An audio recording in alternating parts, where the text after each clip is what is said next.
Assalamualaikum warahmatullahi wabarakatuh.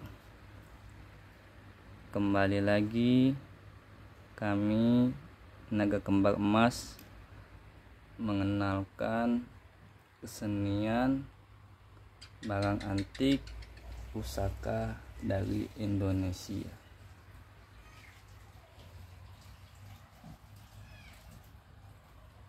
Ya, kami di sini untuk mengenalkan benda-benda pusaka, barang-barang antik, kerajinan tangan dari Indonesia. Benda-benda pusaka barang antik dari Indonesia tuh banyak bentuk dan banyak macamnya. Sebelum kami mengenalkan benda-benda pusaka, barang-barang antiknya, kami mendoakan buat saudara-saudara kami, sahabat-sahabat kami diberikan kesehatan selalu, diberikan perlindungan,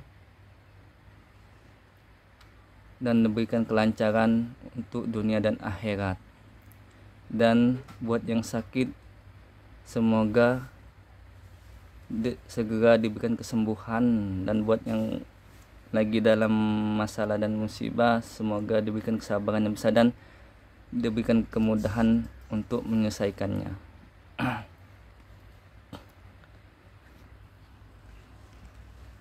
Tak henti-hentinya kita selalu diwajibkan berdoa dan berpinta hanya kepada Allah Subhanahu wa Ta'ala, karena dengannya lah kita hidup, karena dengannya lah kita akan meninggalkan semua di dunia ini. Hanya atas izin Allah lah kita mempunyai semuanya, dan hanya atas izinnya lah semuanya yang kita punya akan hilang. Makanya dari semua ini, supaya kita hanya selalu berpinta dan berdoa kepada Allah Subhanahu wa Ta'ala. Dan kami ingatkan lagi, benda-benda pusaka seperti ini hanya untuk koleksi dan meminta keberkahannya saja, tapi dengan atas izin Allah, bukan dengan benda-benda seperti ini. Benda-benda seperti ini kami ingatkan lagi, hanya sebuah benda. Jika kita langsung meminta kepada benda, itu tidak boleh, itu hukumnya haram, musyrik. Tapi kalau kita berpinta kepada Allah, perantaranya benda ini, itu dibolehkan. Ibarat kata kita menggunakan kendaraan bermotor, seperti itu ibaratnya. Benda-benda seperti ini seperti kendaraan bermotor ibaratnya. Nah, kami di sini mengenalkan benda pusaka keris Landrang Jawa.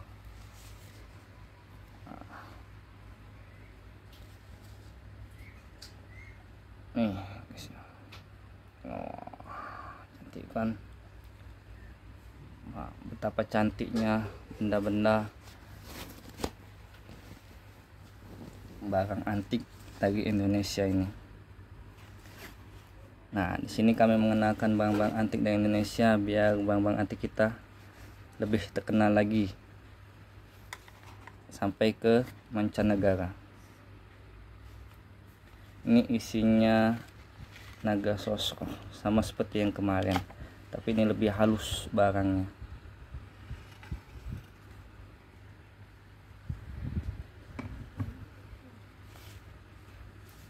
Dia lebih halus, barangnya lebih halus, pamongnya juga lebih hidup, sama seperti kemarin, tapi ini lebih halus, kuningannya lebih halus, kuningnya lebih rapi. Kemarin kasar ya. Ini tingkatan yang kedua paling bawah. ada yang lebih bagus lagi, nanti kita sepilkan. Ini sama sejarahnya, ini dari Jawa, pakaian dari raja-raja keraton Jawa dulu, pakaian raja-raja dulunya. Benda-benda seperti ini buat dikoleksi saja udah wow, buat pajangan di rumah. Tambah lagi kita meminta karomahnya atas izin Allah, itu bonus namanya. Sudah dapatkan benda ini buat koleksi saja sudah kita hargai, udah wow, udah bagus kan, buat dikoleksi saja udah bagus. Nah, ya kan, betapa rapinya orang-orang dari Indonesia membuat benda-benda seperti ini. Wow, kiranya kan lebih rapi dia daripada yang kemarin, kuningannya lebih halus. Ini kuningan, ini kuningan sama seperti yang video yang saya yang kemarin, kuningan juga, tapi yang kemarin ini kasar, ini halusnya, ini yang halus yang saya jelaskan kemarin kan. Ya, buat karomanya sama, cuman beda tingkat-tingkatannya saja ke sini. Nanti kita sepilkan lagi naga sosok yang lebih halus lagi bahannya, nanti di video-video berikutnya. Ini kita sepilkan yang ini aja dulu. Ini namanya kris naga sosok landrang, warangkanya landrang. Ini warangkanya, kayunya aja sudah bagus nih. Ukiran alami alam motifnya.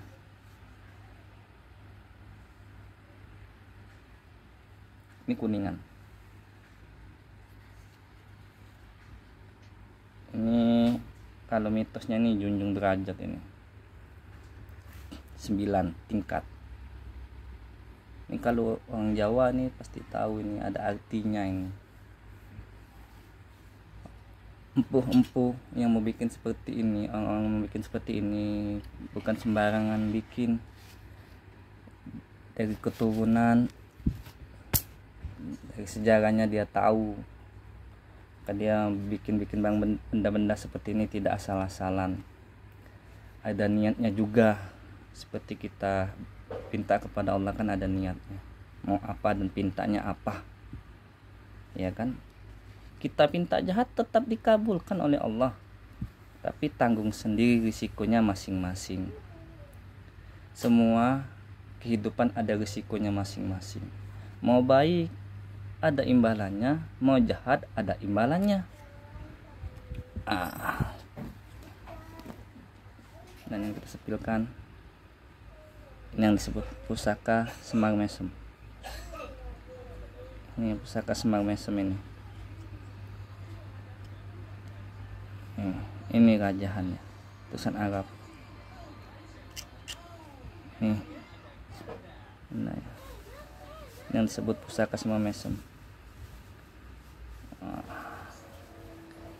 Ini bahannya kuningan juga.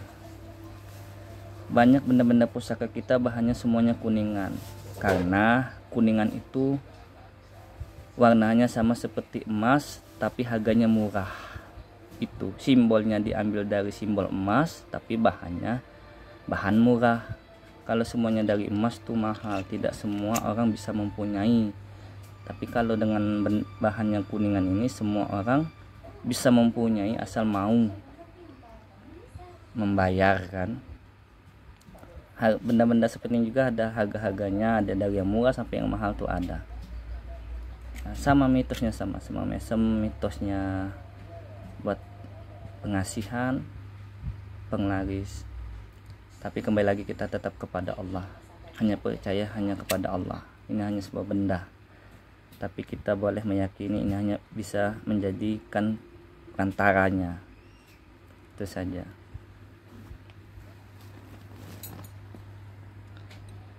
Nih kita sepilkan tusuk kundi. Ini tusuk kundi naga. Yang video yang kita waktu itu tusuk kundi dari perak itu.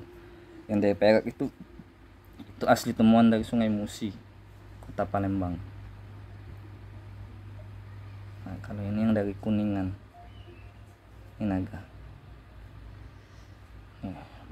Begitu detailnya.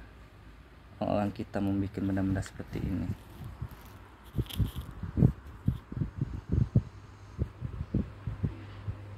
Ya kan? Ini yang hitam tapi bahannya tetap kuningan ini. Ini yang masih kuningan. Ini yang kuningan lebih jelas dia. Karena itu tadi tertutup dengan warna hitam. Tahu hitam itu karena apa? Ini naga ini naga. Ini naga cuman tanpa mahkota. Ini kakinya. Kaki naga. Ini tusuk kundi. Ada juga bilang ini tongkat, tapi kalau saya bilang ini tusuk kundi.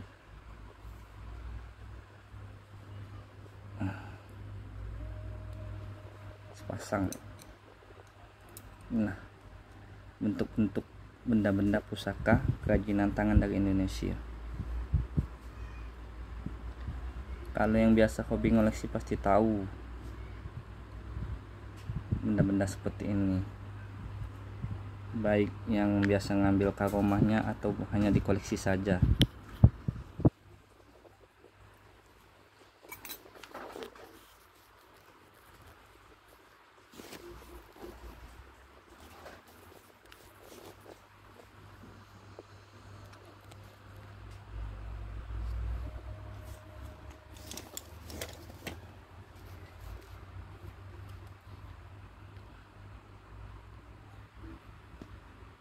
Ini kita sepilkan kris. Ini kris Jawa lagi, karena kris kebanyakan kris Jawa saya punya. Kalau kris Palembang sulit dicari kalau yang asli.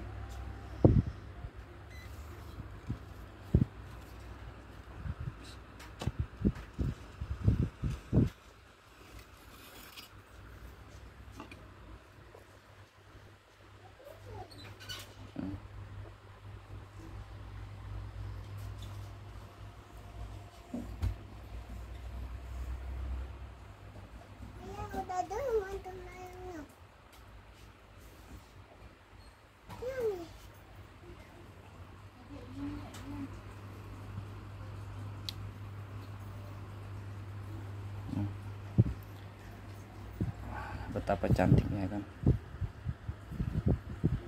benda-benda seperti ini dikoleksi saja sudah bagus, sudah cantik. Bahannya pun besi mamong, besi kris, besi.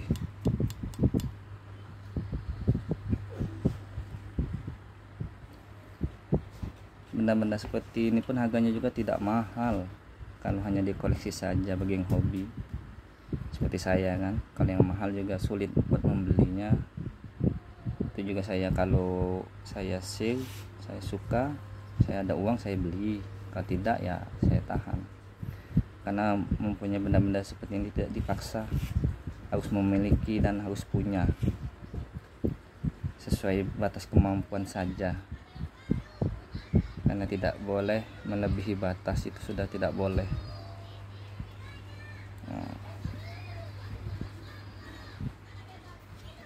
Dari benda seperti ini aja udah bagus buat dikoleksi kan, tambah lagi diambil ke rumahnya. Kembali lagi saya beritahukan, benda-benda seperti ini memang ada manfaat, ada keberkahannya, tapi semua atas izin Allah. Tidak boleh kita berpinta langsung kepada benda-benda seperti ini. Benda-benda seperti ini hanya sebuah benda bikinan dari manusia, baik yang lama maupun yang baru. Itu semua bikinan manusia, cuman beda pengeluarannya saja tahunnya. Kita boleh mempunyai benda ini buat dikoleksi, kita boleh mempunyai benda ini untuk diambil keberkahannya, tetapi dengan atas izin Allah. Kami ingatkan kembali, semua atas izin Allah, bukan dengan mempunyai barang ini kita dapat ini, berhasil ini, berhasil itu. Tidak boleh. Kita ngomongnya saja begitu sudah tidak boleh, apalagi sudah ada niat, itu tidak boleh, haram hukumnya. Jadi semuanya tinggal niat kita kepada Allah. Pinta kita, mau kita, bagaimana cara kita melakukannya, tergantung niat kita. Baik dan buruknya sesuatu yang kita pinta, semua ada ganjarannya. Siap tak siap, mau tak mau, lambat atau cepat pasti kita akan mendapatkan balasannya. Jika kita niat kita baik, pasti kita akan mendapatkan baik. Jika niat kita jahat, pasti akan kita mendapatkan lebih dari itu kejahatannya. Itu disebut Allah Maha Kasih, Allah Maha Adil. Disitulah Allah adil. Sama seperti kita, jika dizolimi orang, tidak perlu kita membalasnya. Lebih baik kita hindari, kita yang menghindar, atau serahkan saja kepada hukum Allah, hukum negara. Itu saja. Sesimpel itu hidup ini. Tinggal nikmati ibadah, ada kita nikmati, tidak ada kita nikmati. Tetaplah bersyukur.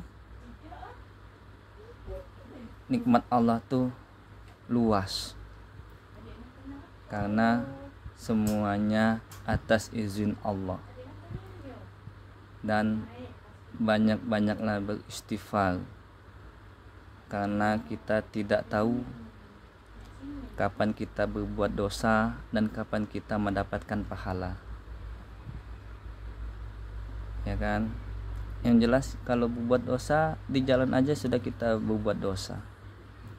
Mata kita kemana-mana walaupun tidak sengaja kan, kalau udah 2 kali ngelihat udah berdosa. Ya udah, sampai di sini dulu video kami ucapkan terima kasih. Semoga saudara-saudara kami, sahabat-sahabat kami menyukai video-video yang kami terapkan, dan jika kami ada salah, kami mohon maaf atas kesalahan dan khilaf kami yang sebesar-besarnya. Semoga sahabat-sahabat kami diberikan keberkahan dan keridhaan oleh Allah Subhanahu wa taala. Assalamualaikum warahmatullahi wabarakatuh. Salam Indonesia, salam sejahtera, salam Bang Antik Indonesia. Wassalam.